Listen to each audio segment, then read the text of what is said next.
Welcome back, friends. So today let's talk about your website. What's missing from your website? Do you have everything on your website that you need for it to be effective? Stay tuned.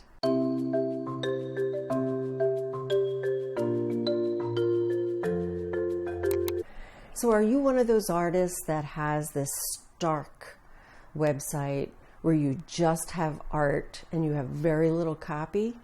Well, but that's not going to be effective. Google is not going to really care about your artwork because it can't see your artwork. It can't read your artwork. So you have to have copy. So that's number one. That's a given on everything we're going to talk about in this video. But let's start with your home page. So what do you have on your home page? Are there photos of you? Are there examples of your artwork front and center? Are there photos of you working on your art? Maybe just you in your art environment or with your art hanging on the wall, kind of like an exhibition. These are all important things to have right there on your homepage. So people, it's sort of telling a story visually, and then of course, copy. You could also have examples of things that you're selling. So if you have a shopping cart, even if it's over on Etsy, it doesn't have to be a part of your website. You should still have examples of things that they can buy from you right there on the homepage. And if you have an Instagram, which you most likely do, at least I hope you do, then you can have your Instagram feed at the bottom of your homepage. Another very important thing is easy navigation. So these days, mobile phones are most likely the place that people are going to see your site. So they have to have an easy way to navigate your site. You should have a hamburger, that's that little 3 lines at the top in the upper right-hand corner most likely, and they can click on that and then get the whole navigation and make it easy for them to know where to go. You know, where should they go next to find out more about you and your art? Don't get too abstract. I see artists, they're creative in everything they do. Their copy is extremely abstract that people don't know what they're talking about, and their navigations should be very simple. It's about you or it's a bio. It's a portfolio or it's a shop. Don't get too crazy with words that Google isn't going to recognize as to what this page is about, or your visitors.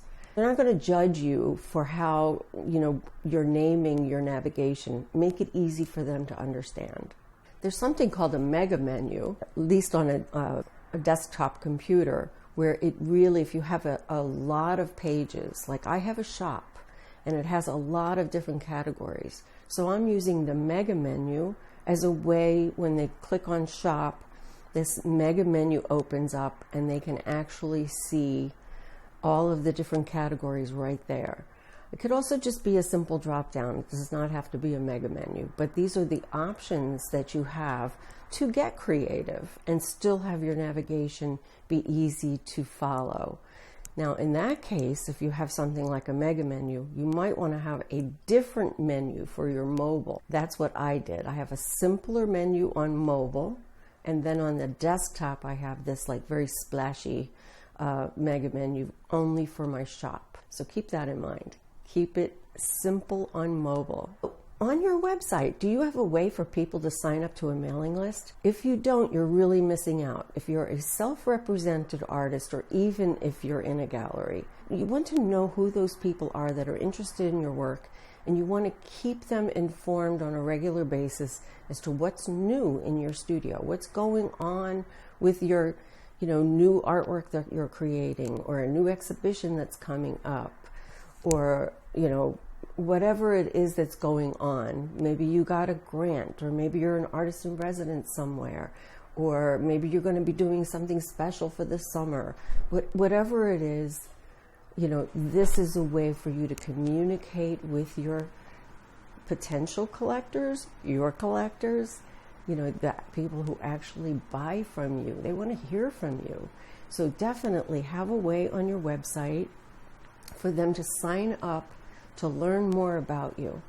So you can have a pop-up when they first get to the page. And then you could give them something in exchange for that email address. You can give them a little gift. You know, maybe it's a free printable. I do a little 5x7, something that they can easily print with their inkjet printer, and it gives them a taste of what my artwork is about. I also suggest putting that same opt-in information in the footer of your website. So maybe they closed it when they first got there. They don't know anything about you. They don't know that they want to sign up yet. So now they've been navigating your site, and most likely you have that set so that it doesn't keep annoying them, right? So they're not going to see that pop up again. So there's two things you could do. You could get a pop-up that has an exit intent, so when the person tries to leave your site, it pops up again and says, hey, wait a second, did you forget something? Don't forget to sign up for my mailing list. And then maybe give them a different offer. On my website, I give them a 20% discount. But I have a shopping cart, so you might not have that. You don't have to offer them anything on the exit intent either. You could just remind them one more time to sign up. So I mentioned my shop a couple of times. Do you have a shop? I think you really should have a shop, even if you're only going to sell prints online. You could have a limited amount of prints. You can do limited edition of maybe just 10 pieces of artwork. But I really think it is an easy way to get somebody interested in your art. Maybe if they buy a print to start with, you know, a lesser priced item, they will come back and buy an original from you in the future.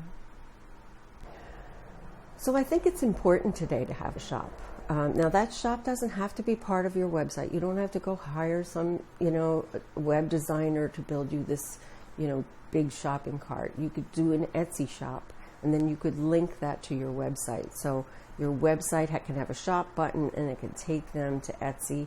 Make sure it opens in a different tab or a different window so that they don't lose your website. And then maybe I don't know if they'll let you do this on Etsy or not, but maybe have a way to get them back to your website. In your shop, you can sell not only prints, you can sell small originals, maybe things that are easy to ship. And you can also do something like Printful, which I have in other videos I'll post up here. And in those, using Printful, you can have them drop ship, so you don't have to worry about the printing yourself.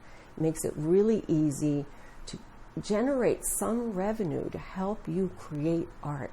The people who follow you and love your art, give them some way to collect you in an inexpensive way so that they can still be supportive.